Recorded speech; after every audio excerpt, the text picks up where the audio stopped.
chosen ones. Have you ever stepped into a room and felt it freeze? Not physically, but spiritually. Like a wave of invisible tension crashed over the place and suddenly everyone got quiet. Conversations stop mid-sentence, smiles shrink, and your name, oh, they won't say it out loud. They whisper it, like uttering it too loud might shake the walls. That's not your imagination. It's the spiritual frequency you carry. See, in a world built on illusions, your authenticity disrupts the atmosphere. The moment you walk in, energy recalibrates. You're not just a person, you're a presence. And it's not because you're loud or flashy or demanding. In fact, it's the opposite. You don't need to say much because your silence speaks volumes. You don't need to prove anything because your existence is already evidence of divine appointment. Think of it like this. When a lion walks through the jungle, it doesn't roar to remind others it's king, it just walks. That's you. Your energy announces you before your mouth does. People aren't reacting to your personality, they're reacting to your essence. Science even backs this up. Studies in neurobiology show that human beings subconsciously pick up on body language, micro-expressions, and what some researchers call emotional residue. This means your stillness, your confidence, and your refusal to conform. It unsettles those who hide behind masks. It exposes the game. And let's be real, there's something deeply ironic about people being shaken by someone who literally just wants peace. But that's the paradox of being chosen. Your light disrupts darkness without trying. Remember that story of the quiet man, the one people called the ghost? That wasn't fiction, that was spiritual symbolism. You're not seen the way others are seen because you're not meant to blend in, you're meant to reveal. And so people fear you, not because you're dangerous, but because you remind them of what they buried inside: truth, purpose, and conviction. Your presence is a mirror, and not everyone is ready to look. This video isn't about ego, it's about clarity. It's about understanding why your energy causes reactions you never asked for. You didn't earn that reputation through noise. You earned it by existing fully, consciously, and unapologetically. And now, chosen one, it's time to understand what you've been carrying all along. Let's dive deeper into you. Point 1, your energy calls out people's demons. You ever noticed how certain people start to squirm around you for no clear reason? You walk into the room, say nothing special, just exist, and suddenly someone's avoiding eye contact, fumbling their words, or firing off passive-aggressive comments like you're in a silent showdown. Let's be real, it's not because of anything you did, it's because of who you are.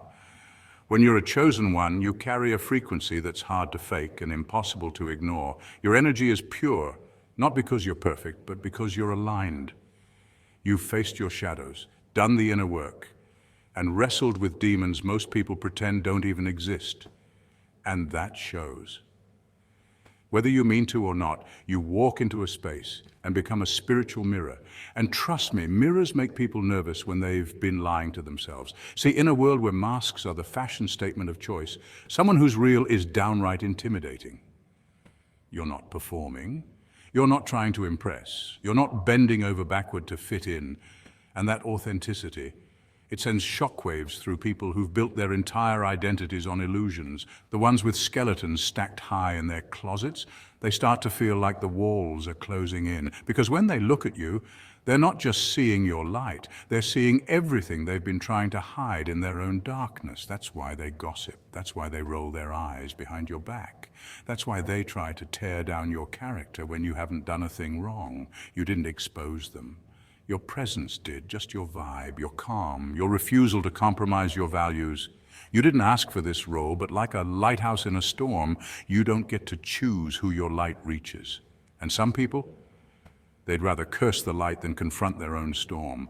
What's wild is that your silence speaks louder than their noise. While they're busy plotting narratives to protect their egos, you're elevating, evolving, and expanding. And guess what? They see that too. They may not admit it, but deep down they know you're the real one. That's why they keep your name in their mouths. It's a nervous reaction to being spiritually outclassed. But don't let it harden you. Don't let their bitterness bleed into your spirit. As tempting as it is to clap back or clear the air, remember this: God is using you as a living lesson, not just for your growth, but for theirs. Sometimes the way people treat you is less about you and more about what they refuse to face within themselves. And in His divine strategy, God allows your presence to stir their conscience. Your light confronts their darkness without a single word, and that discomfort, That's not your burden. That's their opportunity for transformation. So no, they're not laughing anymore. Not now that they realize you saw through them the entire time and chose to stay gracious anyway. That kind of self-control is terrifying to people who only know power through manipulation. You operate on a different level, a higher frequency, and while they're stuck playing checkers, you're out here mastering chess. Let them sit with their regret. Let them wrestle with the weight of their choices. Meanwhile, you rise, not out of spite, not out of pride, but out of purpose. You were never meant to shrink for their comfort. You were meant to shine. Keep doing that, quietly, boldly, unapologetically, because the truth is your existence alone is a sermon, and some folks just aren't ready for that level of truth. Point 2, you're untouchable, and that drives people mad. Let's be real. Folks have tried to come for you, right? They didn't just doubt you quietly. They plotted. They schemed. They whispered behind your back and smiled in your face. Some even sent snakes into your garden, hoping you'd panic, collapse, or better yet, disappear. They threw everything at you, hoping something, anything, would stick. And to be fair, there were moments when it almost did. The attacks weren't always obvious. Some were disguised as opportunities, some came dressed as friends, and others wore titles like family, boss, or even love. But God saw it all. The shade, the betrayal, the manipulation, the fake support. And instead of letting you fold under pressure, He held you up. He kept you steady when you were shaking inside, protected your spirit when it was under siege, shielded you from the worst of what they planned, and used the rest to prepare you. That's the beauty of divine elevation. It doesn't come because everything went smoothly. It comes because everything went sideways. And you still stood firm. See, here's the part they didn't expect. You were never rising by your own strength alone. That glow, that peace, that confidence that makes people think twice before coming for you again. It's not just grit, it's grace. God's covering has made you untouchable in ways that logic can't explain. That's why they can't figure you out. They don't fear your bark anymore. They fear your backing. And let's talk about that. Your enemies assumed you were unprotected. They saw someone quiet, focused, maybe even too kind, and they mistook that for weakness. But what they failed to understand is that kindness is not the absence of strength, it's the control of it. You've been operating with spiritual intelligence, not pettiness, divine strategy, not desperation. And that is terrifying to people who thrive on drama and deception. Now their traps collapsed, every lie they told exposed, every door they tried to close. God kicked open 3 more, and you just keep rising. Not because you're lucky, but because you're chosen. You've been marked by something higher, something eternal. You walk in rooms carrying purpose, and whether they admit it or not, people feel it. They whisper your name now, but it's not in mockery. It's in awe. It's in confusion. It's in regret. Because your name isn't just your name anymore. It carries testimony. It's wrapped in victory. It's soaked in favor. And to them it is a spell, because how else do you explain someone who keeps glowing in the dark, who keeps surviving the fire without even smelling like smoke? But here's the part that sets you apart even more. You're not bitter. You're better. You're not out here throwing shade back. You're planting trees. You're not exposing them. You're elevating above them. Because you've learned that God doesn't just vindicate you. He uses you to teach them. Sometimes your enemies need to see what it looks like when someone they tried to bury becomes someone they can't reach anymore. Not out of spite, but out of growth. So let them sit in their regret. Let them wrestle with the weight of their own choices. You're too busy rising, too busy glowing, too busy living a life that proves one simple truth. No weapon formed against you shall prosper, and every tongue that rises in judgment will stumble in the presence of your anointing. Because when God covers you, no plot can cancel you, no snake can poison you, and no enemy can stop what's already been ordained. Keep rising, keep glowing, keep walking like your name is a testimony, because it is. Point 3, you know too much. Chosen ones, what you carry isn't something that can be earned through academic achievement, career success, or worldly accolades. You possess something far rarer. This isn't taught in classrooms or found in how-to guides. It's not granted by professors or awarded at ceremonies. No, it's a divine inheritance, something hardwired into your soul by God Himself. It's that silent, supernatural radar system that picks up more than what's said. You don't just hear words, you feel the weight behind them. You don't just observe behavior, you discern motives. This gift is not a product of your environment, it's a part of your divine design. And make no mistake, this gift unsettles people, especially those who thrive in manipulation, deception, and performance. They sense immediately that they can't fake it around you. Your presence alone is a spiritual polygraph test. You walk into spaces and shift the energy. You may not even say a word, but your very existence starts revealing things that people thought they had hidden deep. Why? Because you carry discernment, real discernment. You don't just read body language, you read frequency. While most people are tuned into appearances and charm, you're already 5 levels below the surface, picking up on spiritual misalignment. It's not that you're overthinking or being too sensitive. You're simply awake in a world that has mastered the art of pretending. Research in psychology calls this empathic accuracy, the ability to accurately sense what someone else is feeling or thinking. This skill is linked to emotional intelligence, but in your case, it's not just emotional, it's spiritual. You don't just pick up on emotions, you pick up on energy and intent. That's next level perception, and it's this very level of perception that terrifies people. It unsettles narcissists, frustrates liars, and rattles the insecure. Why? Because they can't hide around you. They can't wear masks for long. You don't need receipts, you've got revelation. You've seen their contradictions. You've felt the misalignment. And your silence. It speaks volumes. That side glance that sees straight through pretense, that's not attitude, that's spiritual sight. And it makes people shift in their seats, fumble their words, or avoid your gaze altogether. Because deep down they know you see them. And worse, they know you won't pretend not to. But this gift isn't about superiority. God didn't give you this kind of discernment to elevate your ego. He gave it to protect your soul. It's a compass in a world where north is often disguised as south. It's not meant for judgment, but for preservation. It's a shield, not a sword. And if you've ever been labeled too deep, too serious, or too intense, it's because your truth made someone uncomfortable in their lie. And here's the thing. People often reject what they can't manipulate.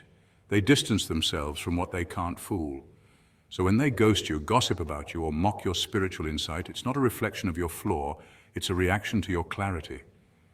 Interestingly, neuroscience supports this concept too. The brain has a structure called which plays a major role in detecting inconsistencies and errors, even in social cues. Some people are simply more attuned to these inconsistencies, and those with heightened spiritual awareness often operate from this higher sensitivity.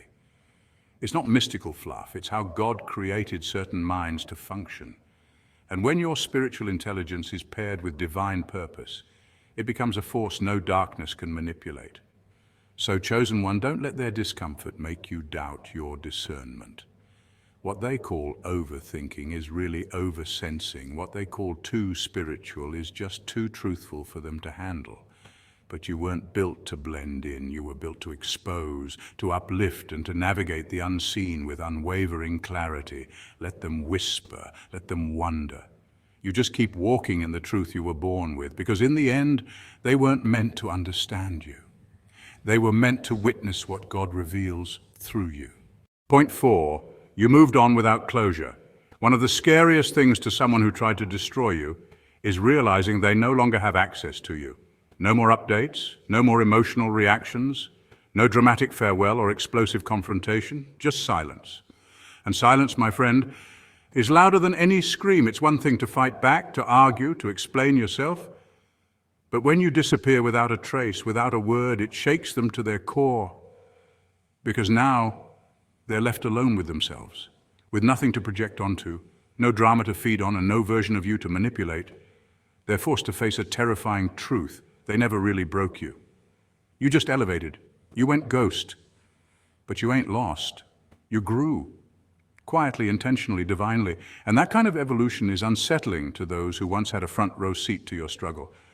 They remember when you were vulnerable, desperate for answers, validation, or justice. They saw you bleed, but they never imagined you'd heal. They never expected you'd rise without needing their apology or their permission. Psychologically, this hits hard. Studies in behavioral psychology show that unpredictability triggers discomfort in the human brain.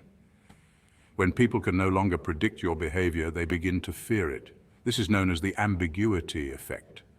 The mind prefers known outcomes, even if they're negative, over the anxiety of the unknown. So when you withdraw and refuse to engage, you become a mystery. And what people can't predict, they fear.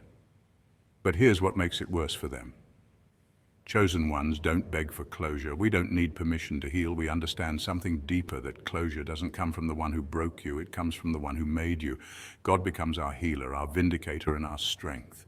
And once you start getting divine healing, you lose the desire to get even. You don't crave revenge because peace tastes better. And while they expect a showdown, you just walk away. That quiet growth, it terrifies them because silence is power. In a world obsessed with clapping back and going viral, not reacting is revolutionary. They can't spin your narrative anymore. They don't know what you're thinking, what you're planning, or who you've become. And the fear of your transformation becomes their haunting.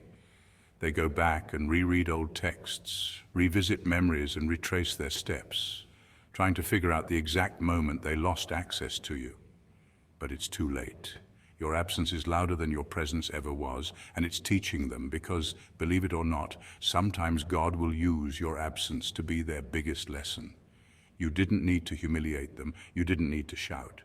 Your glow-up speaks for itself, and they can feel it, even in your silence.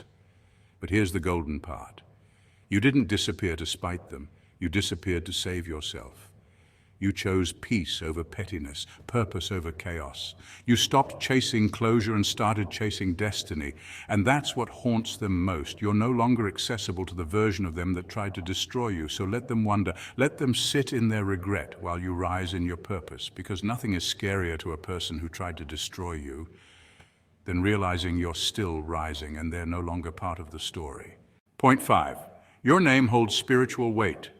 Let's talk about that name of yours. Not your nickname, not what they called you behind your back, but your name, the one with power in it, the one they whisper now with caution or perhaps admiration, maybe even regret.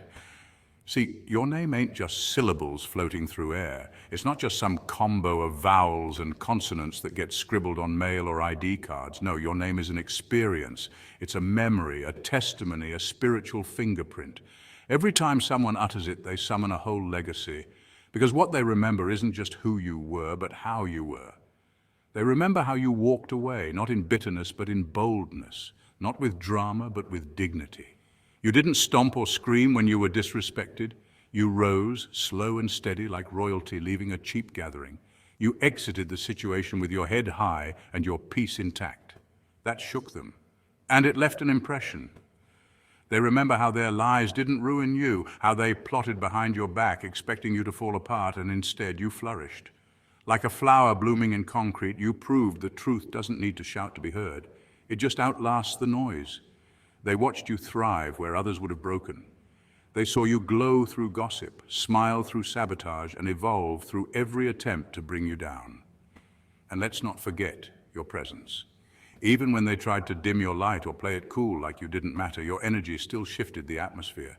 You could walk into a room and not say a word, and still the vibe changed. People straightened up, conversations paused, eyes followed. That wasn't coincidence, that was calling. You've always carried something sacred, and those with spiritual eyesight saw it before you even knew how to define it. But here's the most divine part. You don't even have to be in the room for your name to do the work now. Your name is like thunder that rolls long after the lightning strikes, because when God anoints someone, He doesn't just bless their walk, He blesses their reputation. Your name is echoing in rooms your feet haven't stepped into yet. It's being mentioned in decisions, in prayers, and in plans you haven't even heard about. That's a favor. That's divine strategy. In fact, the Bible is full of examples where names outlive circumstances. David wasn't in the palace when they started whispering about him as king. Esther's name was spoken in royal corridors long before she entered them. And Jesus? Oh, his name still shifts atmospheres thousands of years later. When God puts something on your name, no one can take it off. So yes, people will try to attach lies to it. They'll try to reshape the narrative. But truth has a way of surviving all spin. People who once mocked you now hesitate before they speak. Those who doubted you now observe in silence, because deep down they know You weren't just passing through. You were planting seeds, building a legacy, and leaving an impact. And don't think this is about ego. This is about legacy. It's about walking so aligned with purpose that your name becomes shorthand for excellence, integrity, and transformation. Your name becomes a mirror, reflecting the God who carried you, the storms you survived, and the wisdom you gained. So the next time someone says your name, let it ring with every ounce of power it carries. Let it remind them of your resilience. Let it echo with the silence of your strength. Let it roar without noise, whisper with purpose, and linger like a blessing, because your name is anointed, and it's already walking ahead of you, paving paths your soul is destined to walk. Point 6. You stay mysterious on purpose. In a world where oversharing has become the norm, where people post their breakfast heartbreaks and even breakdowns for likes and validation, choosing to remain private isn't just unusual, it's powerful. You ain't hiding, you're guarded. And that difference, it changes everything. See, hiding implies fear, shame, or avoidance. Guarded, that's intentional, that's strength. That's the decision to protect your peace, your path, and your power from those who haven't earned access to it. And let's not overlook the effect this has on people. That mystery, it drives them absolutely crazy. Why? Because human beings are naturally curious creatures. Psychologists call it the information gap theory. When people sense there's something they don't know, they become obsessed with filling in the blanks. So when you don't reveal your every move, it creates an irresistible tension. People lean in. They start watching, speculating, guessing. And while they're busy trying to figure you out, you're steadily building, improving, and leveling up behind the scenes. Let's be real, mystery is magnetic. It's the reason we binge-watch crime documentaries, read novels late into the night, or analyze someone's social media like it's a CIA file. We want to know.